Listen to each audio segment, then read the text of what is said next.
मैं केंद्र सरकार को विशेषता और राज्य सरकार को भी धन्यवाद देना चाहता हूं कि Juhu military transmitter station SRO 150 के तहत 500 मीटर तक जो निर्बंध रीडेवलपमेंट्स के ऊपर लगाए गए थे उसे शिथिल किया गया है।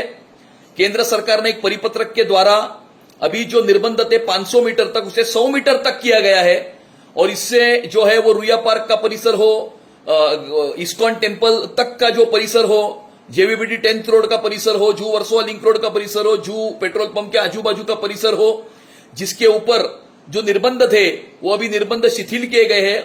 16 वर्ष से अधिक कालावधि तक लोगों ने इसकी प्रतीक्षा की थी।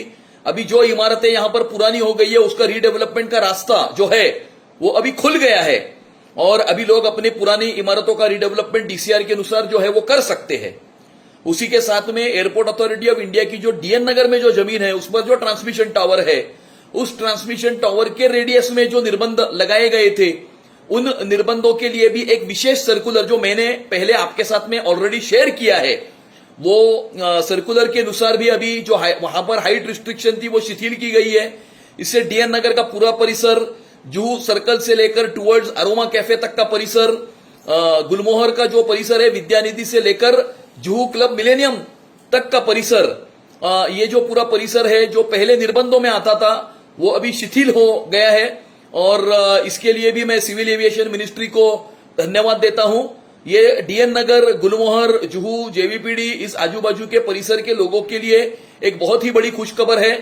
हमने बहुत बार इसके बारे में विधानसभा में इसके लिए आवाज उठाई थी। मैं राज्य सरकार को और खास करके महाराष्ट्र के मुख्यमंत्री देवेंद्र फडणवीस जी को भी इस विषय को रिप्रेजेंट करने के लिए तहे दिल से मैं उनको धन्यवाद देता हूं और फिर से एक बार नरेंद्र मोदी जी के नेतृत्व की केंद्र सरकार को भी फिर से एक बार धन्यवाद देता हूं। ये जो वीडियो अभी आप सबने देखा, मुंबई भारतीय जनता पार्टी के अध्यक्ष आमदार अमित साटम जी ने जू का जो रडार सिस्टम है एविएशन का, सिग्नलिंग का जो होता है, वो गए 16 साल से वहां पर डेवलपमेंट के काम सारे रुके हुए थे। कोई ना कोई कारण से सरकार के पास से इजाजत मिलता नहीं था। मैं 10 साल सांसद और उसके बाद में 2 साल 12 साल लगातार इसमें काम कर रहा हूं और जब मैं सांसद था तब भी पीयूष गोयल जी के पास बहुत सारे लोग जाते थे तो पीयूष जी सारे लोगों को मेरे पास भेजते थे कि गोपाल भाई इस काम को देख रहे हैं, आप उनको मिलिए करके। और उन दिनों में COD का मुद्दा भी बहुत जोरों से चल रहा था, लेकिन COD के मुद्दे को हम सब लोगों ने संघर्ष करते हुए, पर्रिकर जी उन दिनों में थे, उनको हम याद करेंगे, उन्होंने बहुत ही अच्छा कानून में शिथिलता लाकर सारे कामकाज प्रारंभ हुए। फिर डिफेंस के लोगों ने उसमें अड़ंगा डाला, फिर देवेंद्र जी के प्रयास से कोर्ट कचहरी करके फिर उसको रिलीफ मिला। इन दिनों में भी ये सारा चल ही रहा है। कुछ लोग कहते हैं कि लिफ्ट नहीं है, कुछ लोग बोलते हैं कि लिफ्ट है, अभी भी रुकावट है, SRA का काम कोई आगे बढ़ नहीं रहा है। जो हमारे COD के कांदोली मलाड के ऑफिसर थे ये बार बार अड़ंगा डालते रहते हैं, लेकिन दहिसर का जो सिग्नलिंग का व्यवस्था को शिफ्ट करना था ये भी बहुत लंबे समय से प्रलंबित है। मनीषा ताई चौधरी से लेकर पीयूष गोयल जी, हम सारे लोग इसके ऊपर बहुत प्रयास कर रहे हैं। महाराष्ट्र गवर्नमेंट ने बहुत इसमें सकारात्मक भूमिका निभाई। उन्होंने जमीन दिया, जो पैसे लगेंगे वो देने का कमिटमेंट राइटिंग में किया, लेकिन उसके बावजूद भी ये सारा चल रहा है इन दिनों में। मैं अभी आप सबके साथ में रूबरू इसलिए हो रहा हूँ क्योंकि गवर्नमेंट का सिस्टम मुझे पता है किस तरह से होता है। अगर लिफ्ट करना हो तो दोनों साथ में होते थे, यानी दहिसर का लिफ्ट नहीं करेंगे ऐसा कोई बात नहीं है, लिफ्ट तो होगा ही, लेकिन अभी जब पार्ला का लिफ्ट हुआ है तो दोनों साथ में होना चाहिए था।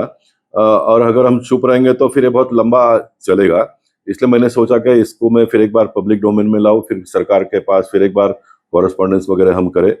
गत इतवार को हम भारतीय जनता पार्टी के सारे लोग कांदोली के ऑफिस में पीयूष जी से मिले। सारे हमारे विधायक थे, मनीषा ताई जी जो इस काम को हैंडल कर रही है, हम सब लोगों ने उनके ध्यान में ला कर दिया कि सारा प्रोसेस हो गया है। सरकार, महाराष्ट्र गवर्नमेंट ने सब कुछ फॉर्मेलिटी कंप्लीट की है और एक चिट्ठी महाराष्ट्र सरकार ने खास ये भेजा है कि ये सारा तो काम होता रहेगा, लेकिन अगर डेवलपमेंट का NOC हम दे देते हैं तो बिल्डर लोग का कामकाज, प्लान पास, ये सारा चलेगा, क्योंकि बिल्डिंग खड़े होने में तो 2 साल लगते हैं, तब तक ये सारा हो जाएगा। तो उनको ये बात सही लगी और महाराष्ट्र गवर्नमेंट ने इस प्रकार का लिखित चिट्ठी भेजा है तो उन्होंने तुरंत दिल्ली के अधिकारियों को फोन करके कहा कि अगर ऐसा है तो आप देखिए करके, पीयूष गोयल जी ने कहा देखिए करके उन्होंने कहा लेकिन जब आज मैंने ये देखा अमीश साटम जी का वीडियो, तब मुझे लगा कि दहीसर का अभी भी पेंडिंग है। तो मैं सोचा कि ये बात को फिर एक बार हाथ लगाना चाहिए। कुछ अधिकारियों का कहना यानी गुमराह करने का काम करते हैं कि इसमें बिल्डर लोगों को लाभ होता है, इसलिए ये सारा चल रहा है करके। मैं ऐसे अधिकारियों से कहूंगा कि वो हमको मार्गदर्शन करें, बिल्डर लोगों को किस प्रकार से लाभ होता है, बिल्डर लोग किस प्रकार से लाभ लेते हैं। बिल्डर लोग अगर लाभ लेते तो उसका सिस्टम ऑलरेडी सेंट्रल गवर्नमेंट के पास है ही, उसके पर शिकंजा कसने का। लेकिन उसके बावजूद भी अगर होता तो हमको बताइए, हम उनके खिलाफ में आंदोलन करेंगे। लेकिन मुझे जितना समझ में आता है, इसमें बिल्डर को कोई लाभ होता नहीं है, ऑन द कॉन्ट्ररी बिल्डर को नुकसान हो रहा है। उदाहरण के तौर पर कोलाबा में 1 लाख रुपए स्क्वायर फीट के भाव से माल बिकता है। बैंड्रा, सांता क्रूज, पार्ला, यहाँ पर 60-70 हजार रुपए का भाव है, फॉर एग्जाम्पल आगे पीछे थोड़ा हो सकता है। लेकिन बोरीवली दहीसर की अगर आप बात करेंगे तो यहाँ पर 25-30 हजार रुपए में माल बिकता है। डेवलपमेंट चार्ज हो, स्टील का रेट हो, सीमेंट का रेट हो, लेबर चार्ज हो, कोलाबा, सांता क्रूज और बोरली दहीसर के लिए वो सेम है। एक जगह पे 1 लाख रुपए में माल बिकता है तो दूसरी जगह पे 25 और 30 हजार रुपए में माल बिकता है। तो समझना चाहिए कि किस प्रकार से ये सिस्टम चल रहा है, यानी वहां का बिल्डर को कितना लाभ होता होगा और यहाँ के बिल्डर को कितना लाभ होता होगा। जिनको कम लाभ होता है उनको सरकार का और हम जनप्रतिनिधियों का काम है कि वो एट पर आकर ये व्यवस्था अच्छी तरह से चले, ताकि वो जो बिल्डिंग बनाते हैं वो अच्छा बनाए और लोगों को भी रिजनेबल रेट में फ्लैट मिले। इस प्रकार की एक व्यवस्था होनी चाहिए, उसका लिए प्रयास करते हैं सरकार के माध्यम से हम सब लोग। लेकिन जो वर्तमान में है वही अगर चला तो भी लोग जी लेंगे। इसलिए मैं फिर एक बार ये कहना चाहूंगा कि इस विषय में हमारे कांदिवली के विधायक अतुल भातखलकर जी ने महाराष्ट्र के विधानसभा में 2 बार आवाज उठाई। नए चुनकर आए हुए नगर सेवक एडवोकेट सिद्धार्थ शर्मा, जो पहले मेरे साथ में सीओडी का काम करते थे, उन्होंने भी कॉर्पोरेशन में इसके बारे में आवाज उठाई है।